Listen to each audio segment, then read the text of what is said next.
রাজধানীর যানজট পেরিয়ে পুরান ঢাকায় গিয়ে ইফতার কেনা অনেকের জন্যই কষ্টসাধ্য।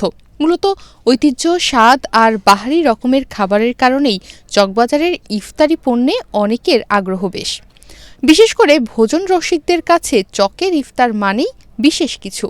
পুরান ঢাকার ঐতিহ্যবাহী ইফতারের স্বাদ এখন আর শুধু চকবাজারেই সীমাবদ্ধ নয়। সেই ভোগান্তি কমাতে রাজধানী ইন্টারন্যাশনাল কনভেনশন সিটি বসুন্ধরাতে শুরু হয়েছে পুরান ঢাকার ঐতিহ্যবাহী ইফতার বাজার।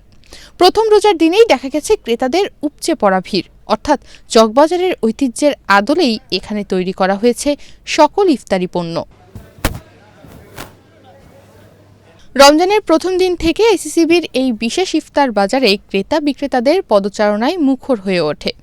চলে জমজমাট বেচাকেনা।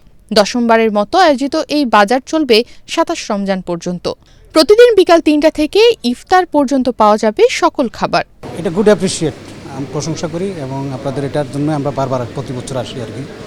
ভালো, এটা সবসময় কন্টিনিউ করবে, এটাই আসলে প্রত্যেকটা আইটেমে এক ডিফারেন্ট টেস্ট, ডিফারেন্ট টাইমে ডিফারেন্টটা নেওয়া হয় আর কি। এটা অ্যাকচুয়াল সব আইটেমগুলো নেওয়া হয়।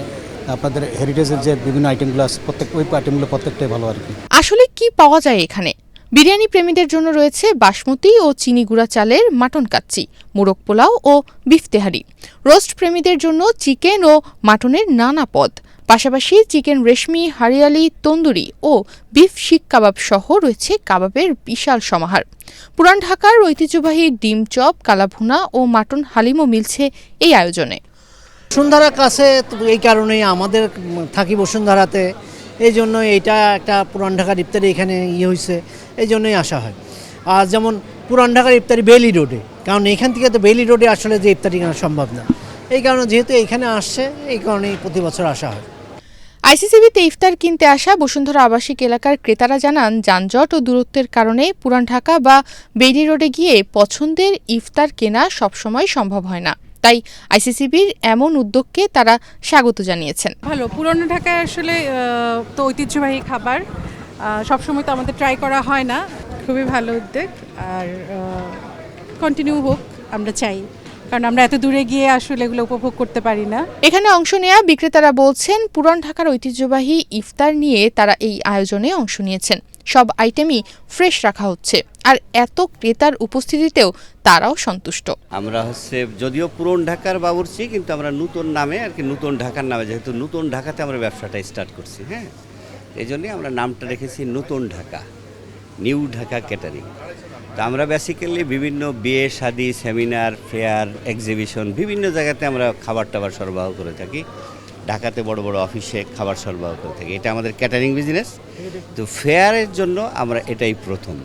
20টি স্টলের মধ্যে দর্শনার্থীদের সবচেয়ে বেশি আকর্ষণ করছে আইসিসিবির হেরিটেজ রেস্টুরেন্টের স্টল। আমাদের এই উদ্যোগটাই ছিল যে পুরানো ঢাকার যে ঐতিহ্যবাহী ইফতার, শুধু ঢাকা নয়, সারা দেশের মানুষ এই ঐতিহ্য সম্পর্কে জানে। তো এটি আমাদের নতুন ঢাকার মানুষ যারা যানজট ঠেলে ওই এলাকাতে যাওয়া সম্ভব হয় না, কিন্তু তাদের সেই আকাঙ্ক্ষাটা থেকে যায়। তো এই জন্য আমরা এখন থেকে 10 বছর আগে উদ্যোগ নিয়েছিলাম যে একই রকমের ইফতার আরও পরিচ্ছন্নভাবে, আরও সুস্বাদুভাবে তৈরি করা যায় কিনা। তো সেই উদ্যোগটা সফল হয়েছে, আপনারা দেখতেই পাচ্ছেন যে এখানে অনেক মানুষ মানে ইতিমধ্যেই আমরা দেখতে পাচ্ছি, আর আরও বেলা গড়ালে আরও অনেক মানুষ আসবেন এখানে। তো এটা একটা সফল উদ্যোগ এবং আইসিসিবির জন্য এটা একটা খুব ব্র্যান্ডেড একটা ইভেন্ট। পুরান ঢাকার স্বাদ, বৈচিত্র্য আর উৎসব মুখর পরিবেশ সব মিলিয়ে আইসিসিবিতে ইফতার বাজার এখন রাজধানীবাসীর নতুন আকর্ষণ। তনিমা রহমান, বাংলাদেশ প্রতিদিন।